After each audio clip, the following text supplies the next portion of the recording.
नमस्कार, बहुत स्वागत है आप सभी का। मैं आपके साथ आशुतोष चतुर्वेदी। आप देख रहे हैं आज तक और बुलेटिन की शुरुआत दिल्ली के भीषण अग्निकांड के साथ करेंगे, जिसमें 27 लोगों की जान चली गई और 12 लोग जख्मी हो गए। जी हां, आग के दिल्ली के मुंडका इलाके में एक 4 मंजिला इमारत में आग लगी और बिल्डिंग की दूसरी मंजिल पर सीसीटीवी और राउटर बनाने वाली कंपनी का दफ्तर और गोदाम मौजूद था। उसी में यह भीषण आग लग गई। बिल्डिंग में एक ही सीढ़ी होने की वजह से ऊपरी मंजिल के लोग पूरी तरह से फंस गए, जिससे जिंदगी का इतना ज्यादा नुकसान हो गया। ये 4 तस्वीरें बताने के लिए बहुत कुछ काफी हैं, क्योंकि ये भीषण अग्निकांड है। लेकिन सबसे बड़ा सवाल यही है कि दिल्ली के लोग, जो फैक्ट्री मालिक हैं, जो अधिकारी हैं, सिस्टम है, उन्होंने क्या कुछ सीखा? क्योंकि 27 लोगों की मौत हो गई। आखिर जिम्मेदारी किसकी? जिम्मेदारी से पल्ला झाड़ने की पूरी कोशिश होगी, लेकिन इसमें इंसाफ मिलना चाहिए। ये 6 तस्वीरें अभी देखिए आपके समक्ष, आपके टेलीविजन स्क्रीन पर हैं, क्योंकि मुंडका की बिल्डिंग में यह भीषण आग लगी। 6 घंटे में बुझी आग, लेकिन अभी भी बताया जा रहा है कि थोड़ी बहुत वहां पर धुआं देखा जा सकता है। रेस्क्यू ऑपरेशन की बात करें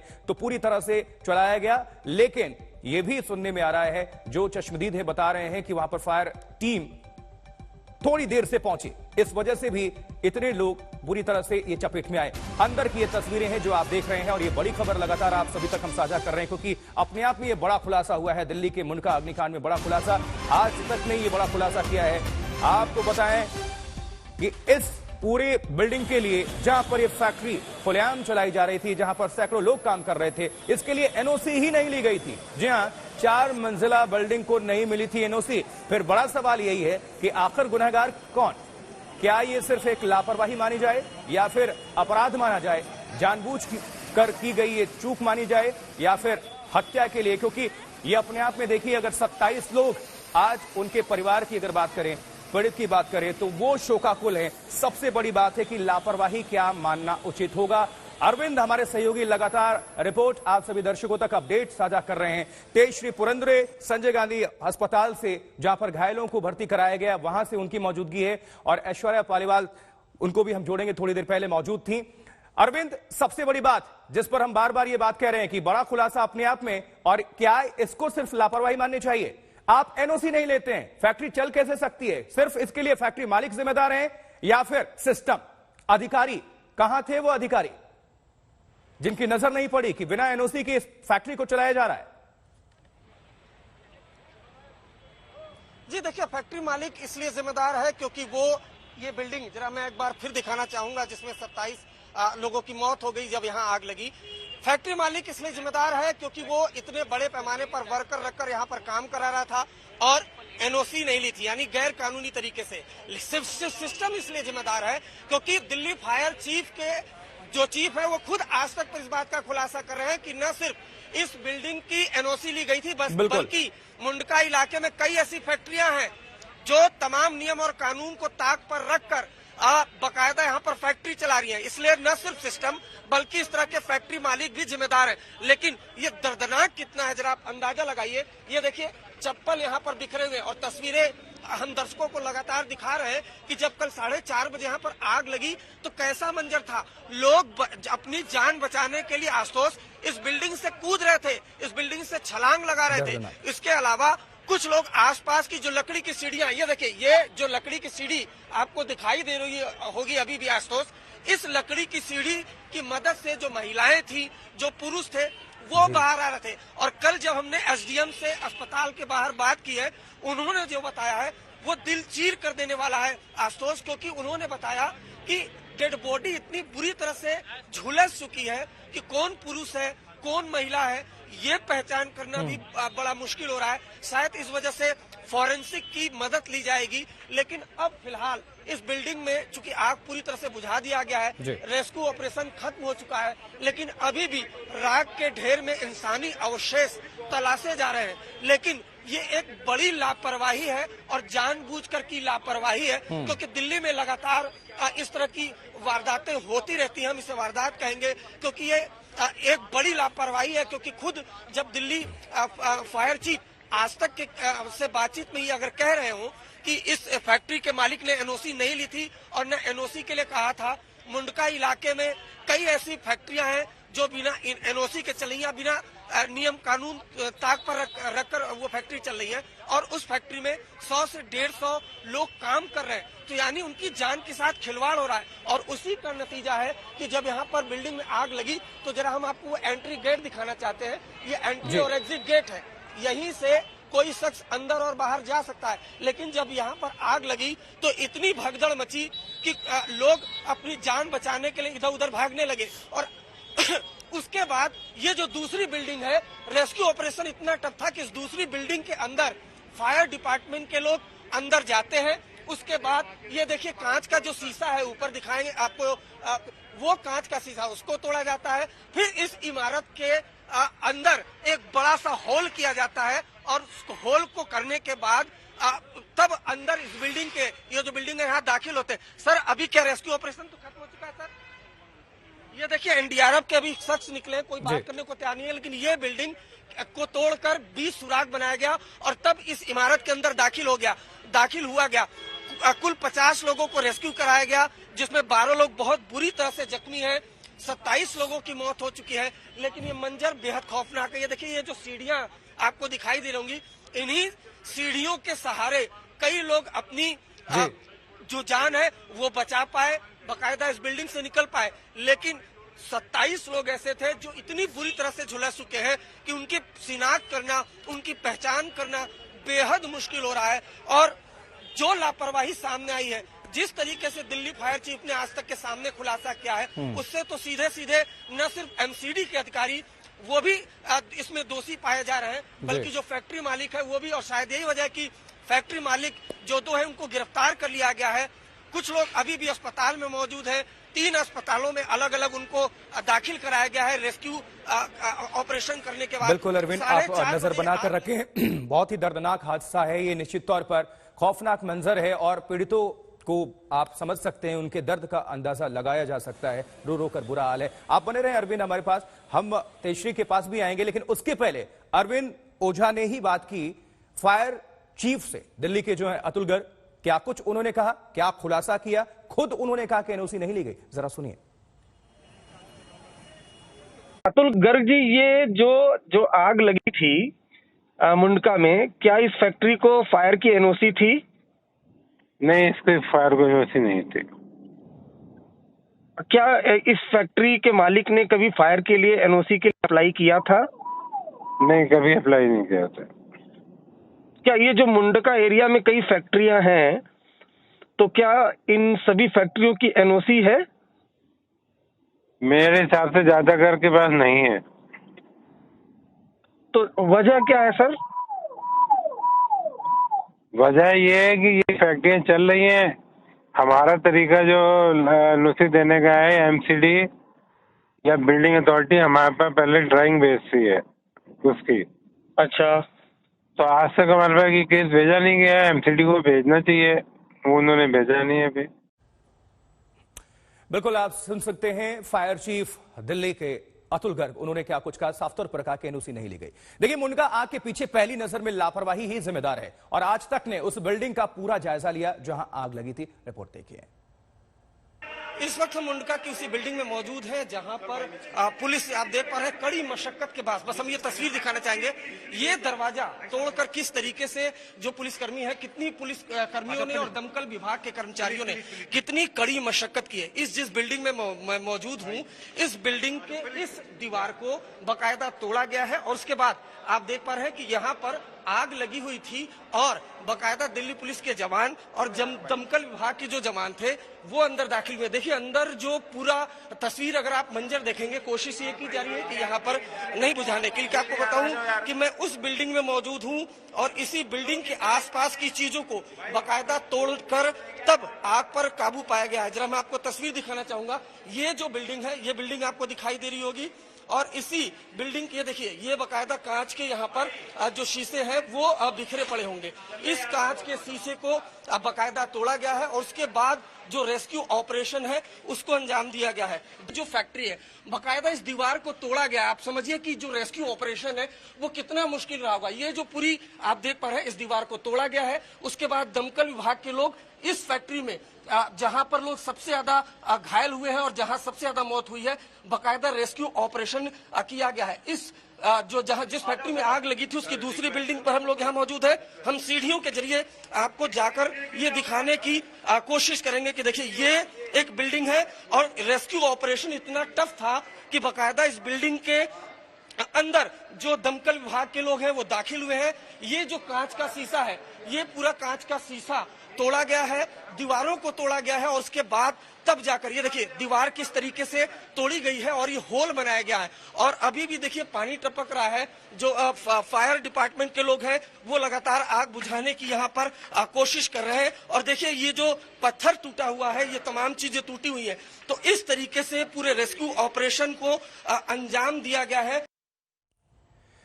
और हमारे साथ हमारे दो सहयोगी और जुड़ चुके हैं। सुशांत मेहरा भी जुड़ चुके हैं घटनास्थल से और ऐश्वर्या पालीवाल भी जुड़ चुके हैं। ऐश्वर्या, आपसे जानना चाहूंगा क्योंकि देखिए अतीत में अगर हम पन्ने पलटे तो बहुत ऐसे घटनाक्रम सामने निकल कर आए जहां पर बहुत लोगों की मृत्यु हुई, लेकिन सिस्टम ने सबक नहीं लिया। क्या इस घटनाक्रम के बाद सिस्टम की लोगों की नींद खुलेगी, वो नींद से जागेंगे और सबक लेंगे? बहुत बड़ा सवाल आपने पूछा है और उम्मीद यही हो रही है, की जा रही है कि जो लोग हैं वो इससे सबक लेंगे। यहाँ पर जो मंजर है, जिस तरीके के दृश्य आपको देखने को मिल रहे हैं, वो टूटा हुआ कांच जो आपको ऊपर दिखेगा आशुतोष, उससे साफ पता चल रहा है कि क्या हालत थी। और जो विजुअल सामने आए हैं, जब हमें दिख रहा है कि लोग यहाँ से कूदे हैं, तीसरी मंजिल से लोग कूदे हैं, तो आप समझ सकते हैं कि लोगों के दिल में किस तरीके की दहशत थी। एनडीआरएफ की टीम यहाँ पर है, लगातार अपने सहयोगी से जो लोग ऊपर हैं उनसे ये लोग बातचीत कर रहे हैं। वॉकी टॉकी के द्वारा देखिए कोशिश यही की जा रही है कि अंदर अगर कोई बाई चांस बचा है या अगर अंदर कुछ भी है जिसको बचाया जा सकता है, इस समय कोशिश वही है कि उन लोगों को यहाँ से निकाला जाए, उन लोगों को यहाँ से बचाया जाए। देखिए एक बेसमेंट भी है, गाड़ियां आपको अंदर यहाँ पे बेसमेंट के नजर आएंगी। मैं बोलूंगी कि आपको यहां से दिखाई दे, देखिए गाड़ियां अभी यहाँ पे अंदर हैं, लेकिन ऊपर जो है हमें जो समझ में आ रहा है सब कुछ तहस नहस हो चुका है। हर तरफ कांच बिखरा हुआ है और ये जो कांच आपको यहाँ टूटा हुआ दिख रहा है, यहाँ से भी रेस्क्यू ऑपरेशन हुआ था आशुतोष। इस समय फायर ब्रिगेड यहीं पर खड़ी है। अगर कुछ भी शॉर्ट सर्किट जैसा इस बिल्डिंग के अंदर आता है तो पुलिसकर्मी भी काफी भारी तादाद में यहाँ पर मौजूद हैं, एकदम सतर्क हैं यहाँ पे सारी अथॉरिटीज। यही कोशिश हो रही है कि अगर रेस्क्यू में कुछ और लोगों को बचाया जा सके, अगर वो अंदर हैं तो उनको बचाया जा सके। लेकिन अब तक 27 का आंकड़ा आशुतोष अनफॉर्चुनेटली सामने आ चुका है। 27 लोगों की मौत इस हादसे में हो गई। निश्चित तौर पर बहुत दुखद है, बहुत दुखद है और आखिर जिम्मेदारी तय करनी होगी। इसके पहले कि सुशांत मेहरा का हम रुख कर रहे हैं, वो भी घटनास्थल पर मौजूद हैं, हम जल्दी से एक अपडेट ले लेते हैं। हम रुख करते हैं तेजश्री पुरंदरे का, संजय गांधी अस्पताल में उनकी मौजूदगी है। तेजश्री, आपसे जानना चाहूंगा कि कुल कितने लोग वहां पर एडमिट हैं और क्या सारे लोग जो भी जख्मी थे उनको उसी अस्पताल में शिफ्ट किया गया है या कुछ और हॉस्पिटल्स में उनको भेजा गया है? और डॉक्टर्स क्या कह रहे हैं? पता चल रहा है कि कुछ की हालत नाजुक भी है। तेजश्री, देखिए आशुतोष, 12 घंटे से ज्यादा का समय बीत चुका है और यहाँ पर लोगों को किसी तरह का कोई आइडिया नहीं है कि उनके परिजन कहाँ पर हैं। सबसे बड़ा सवाल उनको यही है, वो लगातार पुलिस से, एडमिनिस्ट्रेशन से, अस्पताल वालों से यही सवाल पूछ रहे हैं कि हमारे परिजन है तो हैं कहाँ पर। यहाँ पर 27 डेड बॉडीज आ गई हैं, लेकिन इन बॉडियों की अभी तक शिनाख्त नहीं हो पाई है, क्योंकि जैसे एसडीएमसी के अधिकारी ने कहा है कि जहाँ यहाँ पर माफ कीजिएगा, यहाँ पर जो अधिकारी आए थे उन्होंने कहा कि डेड बॉडीज इतनी जल चुकी थी कि उनकी ये शिनाख्त नहीं हो पाई कि वो मेल है या फीमेल है। यानी कि आप अंदाजा लगाइए कि हादसा कितना भयावह हुआ होगा। और इसलिए ये परिजन अभी भी इस वक्त चिंता में है कि उनके परिजन है तो है कहां पर, उनका किसी तरह से कोई अता पता नहीं मिल पा रहा है। और साथ ही साथ देखिए, हम इस वक्त हमारे साथ बात करने के लिए मौजूद है ये वो शख्स है जो पिछले 12 घंटे से अपनी पत्नी का इंतजार कर रहे हैं और करीब 100 बार उनको फोन लगा चुके हैं। सर, अभी तक कोई संपर्क साध पाए? नहीं, कोई संपर्क नहीं। आखिरी बार क्या बात हुई थी आपकी उनसे? लास्ट बात यही हुई थी कि मैं 6 साढ़े 6 बजे तक आ जाऊंगी, बस इतना यही बात हुई थी मेरे। उससे कोई बात नहीं हुई। कुछ आपने जब बात की तब चिल्ला चोट की आवाजें आ रही थी आसपास? नहीं, उस टाइम पे ऐसा कुछ नहीं। तब तक सब ठीक हाँ, था? तब ठीक था। कितनी बजे हुई थी ये बात? ये मेरी बात हुई थी 4:10 पे। 4:10 पे। अभी प्रशासन और पुलिस की तरफ से क्या कहा? कोई रिस्पॉन्स नहीं मिल रहा है कि कोई ना है कहाँ पे, कहाँ है। बिल्कुल तेजश्री, आप नजर बनाकर रखें, हम घटनास्थल का रुख करते हैं। वहां से मलिका भी हमारे साथ जुड़ चुकी है। मलिका, जैसा कि तेजश्री यहां पर बता रही थी कि बहुत लोग अभी मिसिंग हैं, वहां पर अधिकारी क्या कुछ कह रहे हैं? क्योंकि अपने आप में यह भी एक निश्चित तौर पर दुखद वाकया है कि अभी तक पता ही नहीं चला कि उनके परिजन आखिर हैं कहां। मलिका, बिल्कुल आशुतोष, ये इतना दुखद हादसा है कि कल्पना भी नहीं की जा सकती कि किस तरह से जो परिवार वाले हैं विक्टिम्स के, उन पर इस वक्त क्या बीत रही होगी। लेकिन इस अगर इमारत की बात की जाए आशुतोष, तो आग तो बुझ गई है, लेकिन इस इमारत में अभी भी कई सवाल धधक रहे हैं। बहुत से सवाल हैं कि आखिर ये हादसा हुआ कैसे, क्यों ये हादसा हुआ, क्यों इतनी बड़ी जिम्मेदारी, इतनी लापरवाही हुई, किसकी जिम्मेदारी तय की जाएगी। और उसके अलावा अगर आप इस इमारत की तरफ नजर डालें, ये दरअसल यहाँ पर सीसीटीवी कैमरेज बनाए जाते थे, आरओज बनाए जाते थे और करीब 250 लोग यहाँ पर काम करते थे। कोई शीशा तोड़कर कूदा, कोई क्रेन से लटक कर बाहर निकला। आशुतोष, लोगों ने क्या क्या जतन नहीं किया अपनी जान बचाने के लिए, लेकिन फिर भी 27 जिंदगियां इस हादसे की वजह से हमने गंवा दी हैं। लेकिन अब प्रशासन की तरफ से अगर आप अधिकारियों की जिस लिहाज से बात कर रहे थे, तो यहाँ पर कोई अधिकारी इस वक्त मौजूद नहीं है। पुलिस बल यहाँ पर जरूर तैनात है, क्योंकि यहाँ पर ज्यादा लोगों को आने नहीं दिया जा रहा है। और अगर आप इस इलाके को भी देखें तो इस इमारत के ठीक सामने यहाँ पर आप देखिए बिल्कुल मूविंग ट्रैफिक है, काफी बिजी रोड है, ये दोनों तरफ ट्रैफिक चलता हुआ आ रहा है। और कहीं ना कहीं ट्रैफिक को लेकर के भी यहाँ पर समस्या अभी खड़ी हो रही है, जिसको कंट्रोल करने की कोशिश की जा रही है। पास में ही मुंडका मेट्रो स्टेशन है, यानी कि बिल्कुल सड़क पर ये इमारत थी। और यहाँ पर जब आग लगी है तो लोगों को इमीडिएट हेल्प नहीं मिल पाई, जैसा कि कई परिजनों की भी बात हमने सुनी है कि कई घंटों तक उनको इंतजार करना पड़ा है। एम्बुलेंस भी वक्त पर यहाँ पर नहीं पहुंचा। हालांकि फायर ब्रिगेड की टीम पहुंची, 2 बजे तक यहाँ पर राहत बचाव का काम चला। बिल्कुल मलिका, आप बने रहे हमारे साथ। सुशांत का भी रुख करते हैं, सुशांत भी घटना स्थल पर मौजूद है। सुशांत, आग तो बुझ गई, लेकिन पीड़ितों का दर्द, पीड़ितों की चीख, ये सालों तक सिस्टम के कानों में गूंजनी चाहिए। सवाल इंसाफ का है। देखिए आशुतोष, मैं आपको बता दूं कि अगर ये जो दुखद घटना हुई है, अगर सरकार प्रशासन के दिलों के अंदर अगर धरती होती तो शायद इस तरीके के हादसे न होते। आपको याद होगा कि 8 दिसंबर 2019 को दिल्ली के फिल्मिस्तान के अंदर एक बड़ा हादसा जो है वो हुआ था, जिसमें 43 लोगों की जान गई थी। दिल्ली का सबसे बड़ा रेस्क्यू ऑपरेशन था, उसके बावजूद तमाम तरीके के दावे जो है वो किए गए कि इस तरीके का मैकेनिज्म जो है वो बनाया जाएगा। एमसीडी के तमाम अधिकारियों ने इसको लेकर अपनी जिम्मेदारी तय की थी कि इस पूरे हादसे के अंदर किस तरीके से लाइसेंस जो है वो नहीं दिया गया। लेकिन एक बार फिर जो है वो सवाल खड़े हुए। अब 2 साल 3 साल बाद अगर बात की जाए मुंडका की इस बिल्डिंग में, जहां पर अगर बात की जाए तो 26 से 27 लोगों की जान जो है वो जा चुकी है। किस तरीके से अभी भी आप देखेंगे कि चारों तरफ बिल्डिंग में धुआं ही धुआं आपको अभी भी निकलता हुआ नजर आएगा। आप सोचिए, जब 4:30 बजे के आसपास जब यहाँ पर अंदर कई सारे लोग जो हैं वो काम कर रहे थे, उस वक्त ये जो आग भड़की, उस दौरान उन लोगों पर, उनके परिवार वालों पर किस तरीके की जो विपदा है वो आ रही होगी, किस तरीके से वो सोच रहे होंगे कि कैसे वो बाहर निकले, कैसे वो बाहर ना निकले, कैसे वो अपनी जान बचाएं, कैसे वो अपने परिवार को बताएंगे। आप देखिए कि किस तरीके से दीवारों को, शीशों को जो है वो तोड़ा गया ताकि अंदर जो है वो जा सके। लगातार एनडीआरएफ की टीमें अंदर सर्च ऑपरेशन जो है वो कर रही हैं कि किस तरीके से क्या कुछ अंदर जो लोग यहाँ पर मौजूद हैं अगर हो सकते हैं या फिर नहीं है। वो रेस्क्यू ऑपरेशन अभी भी लगातार जारी है। हालांकि कूलिंग प्रोसेस जो है वो काफी हद तक खत्म हो चुका है। सर्च ऑपरेशन जो है वो एनडीआरएफ टीम की तरफ से किया जा रहा है। आप तस्वीरें देखिए, ये काफी बड़ा जो एरिया है, पूरा ये इंडस्ट्री को अगर आप देखेंगे, इस पूरे फैक्ट्री के अंदर कई तरीके के काम जो है वो होते थे और तकरीबन 1000 से 2000 गज का ये पूरा स्पेस है।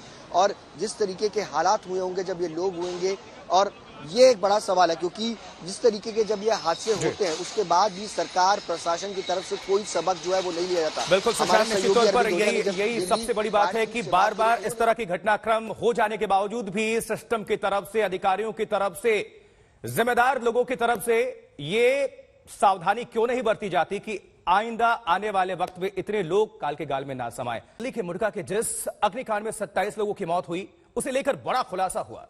जिस बिल्डिंग में ये भीषण आग लगी उसे एनओसी ही नहीं मिली थी, यानी कि बिल्डिंग सुरक्षित है, वहां दफ्तर और फैक्ट्रियां चल सकती हैं, इसे लेकर सरकारी विभाग से एनओसी नहीं ली गई थी। यह घोर अपराध है।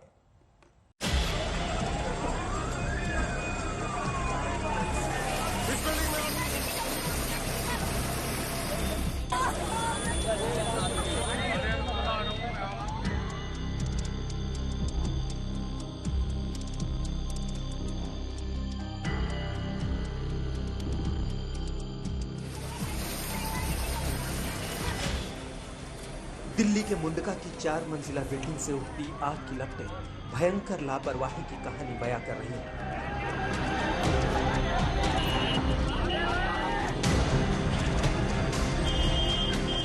बेशक आग लगना एक हादसा है, लेकिन इस अग्निकांड को लेकर आज तक को जो एक्सक्लूसिव जानकारी मिली है, उसके मुताबिक मुंडका अग्निकांड में 2 दर्जन से ज्यादा लोगों की मौत हादसा नहीं बल्कि आपराधिक लापरवाही। सुनिए दिल्ली के chief fire officer Atul Garg का बयान। अतुल गर्ग जी, ये जो आग लगी थी मुंडका में, क्या इस फैक्ट्री को फायर की एनओसी थी? नहीं, इसके फायर को एनओसी नहीं थी। क्या इस फैक्ट्री के मालिक ने कभी फायर के लिए एनओसी के लिए अप्लाई किया था? नहीं, कभी अप्लाई नहीं किया था। क्या ये जो मुंडका एरिया में कई फैक्ट्रियां हैं, तो क्या इन सभी फैक्ट्रियों की एनओसी है? मेरे हिसाब से ज्यादातर के पास नहीं है। सुना आपने, दिल्ली के फायर चीफ कह रहे हैं कि मुंडका की जिस फैक्ट्री में आग लगी उसको एनओसी नहीं मिली थी, यानी बिल्डिंग सुरक्षा के मानकों पर खरी नहीं थी। फायर चीफ के मुताबिक मुंडका में चलने वाले ज्यादातर फैक्ट्री को फायर डिपार्टमेंट से एनओसी नहीं मिली है, यानी सभी फैक्ट्री नियम और कानून को ताक पर रखकर चलाई जा रही है। कैमरामैन जी आपको करीब से दिखाएं कि ये जो फैक्ट्री है बकायदा इस दीवार को तोड़ा गया। आप समझिए कि जो रेस्क्यू ऑपरेशन है वो कितना मुश्किल रहा होगा। ये जो पूरी आप देख पा रहे हैं, इस दीवार को तोड़ा गया है। उसके बाद दमकल विभाग के लोग इस फैक्ट्री में जहां पर लोग सबसे ज्यादा घायल हुए हैं और जहां सबसे ज्यादा मौत हुई है, बकायदा रेस्क्यू ऑपरेशन किया गया है। इस जिस फैक्ट्री में आग लगी थी उसकी दूसरी बिल्डिंग पर हम लोग यहाँ मौजूद है। आग में इतनी ज्यादा मौतों के लिए कुछ और कारण भी जिम्मेदार है, जो भयंकर लापरवाही की श्रेणी में आती है। 4 मंजिला बिल्डिंग में चढ़ने उतरने की सिर्फ एक सीढ़ी थी। ऐसे में पहली मंजिल में आग लगने से सीढ़ियों पर धुआं भर गया, जिससे ऊपरी मंजिल से लोग निकल नहीं सकते। अब जरा बिल्डिंग की बनावट भी समझ लीजिए। 4 फ्लोर की बिल्डिंग में 3 फ्लोर पर अलग अलग फैक्ट्री और गोदाम था। पहली मंजिल पर सीसीटीवी कैमरे और राउटर बनाने की कंपनी का दफ्तर और गोदाम था। जानकारी के मुताबिक जिस वक्त आग लगी उस वक्त वहां 200 से ज्यादा लोग मौजूद थे, जिनमें अधिकतर महिलाएं थीं। मुंडका इलाके में शाम 4:30 बजे के करीब इस बिल्डिंग में आग लग गई थी। इस बिल्डिंग में सीसीटीवी का स्टोरेज था और साथ ही ये कमर्शियल बिल्डिंग है। इसमें तमाम इस तरीके के सीसीटीवी और प्लास्टिक के उपकरण बनते थे। 2 बिल्डिंगें हैं। एक बिल्डिंग के निचले फ्लोर से आग शुरू हुई और उसके बाद ऊपर के फ्लोर तक पहुंच गई है। हाल के दिनों में सबसे बड़ा ये फायर का हादसा, आग का हादसा दिल्ली में हुआ है। काम तो करीब 10-12 साल से चली हुई है। बिल्डिंग रेंट पे थी और इसके ओनर भी इसके टॉप फ्लोर पर रह रहे थे। अच्छा। वो भी हमें फंस गए थे, उनको भी रेस्क्यू किया गया है। अच्छा। हाँ जी। कितने लोग यहाँ पर थे और कैसे उन लोगों को रेस्क्यू किया? एक्यूरेट तो कुछ आंकड़ा बता नहीं सकते, लेकिन करीब 300-350 लोग थे पूरी बिल्डिंग के अंदर, 3-4 फ्लोर के अंदर। कहाँ के लेबरर्स थे सर? कहाँ गए वो लोग? अभी लेबर्स थे, यहाँ पे काम करने के लिए आते, आसपास के एरिया से ही थे लोग। एक बिल्डिंग में इतने सारे लोग और निकलने का सिर्फ एक रास्ता। सोच सकते हैं कि कितनी भयंकर लापरवाही। साफ लग रहा है कि लोगों की जान जाने के पीछे भयानक लापरवाही जिम्मेदार है। आग सिर्फ माध्यम बना है। अरविंद ओझा के साथ अभिषेक आनंद, दिल्ली, आज तक।